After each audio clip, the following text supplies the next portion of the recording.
Hi, I'm Ed from Bikerheadz, and today we're going to be talking about the Falco Ayda Low for ladies.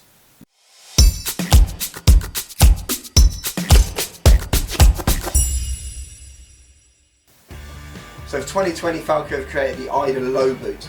The Ayda Low is the low version of the ever popular Ayda boot that's available in one of our other videos in black and brown. It's been a massive success for ladies, and I'll tell you why. This is the shorter version. If you've got a bigger calf area, you just want a slightly lighter, more delicate boot, there's this one to go for as well. So let's talk you through some of the features.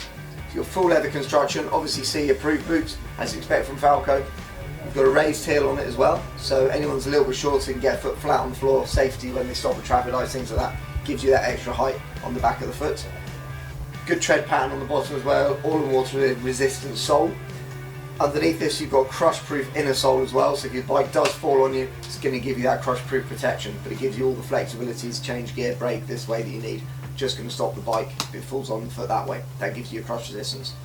You've got a buckle here, more for aesthetics than anything else on the buckle area, because on the inside of the boot you've got, of course, a zip opening, so it's simple to use, simple to get on your foot, no problem at all. You can see there you've got your gusset, so it's a fully waterproof boot. High-tech membrane built into the boot as well. Really durable, really well made. Slightly higher at the front, so when your trouser comes over the top in wetter conditions, that gives you a little bit extra on the top in case the trouser starts to ride up on long journeys. So that's the Falco Ayda Low boot, just available in the black colourway for this season. For any more information on this boot or the whole Falco range, please go to bikerheadz.co.uk.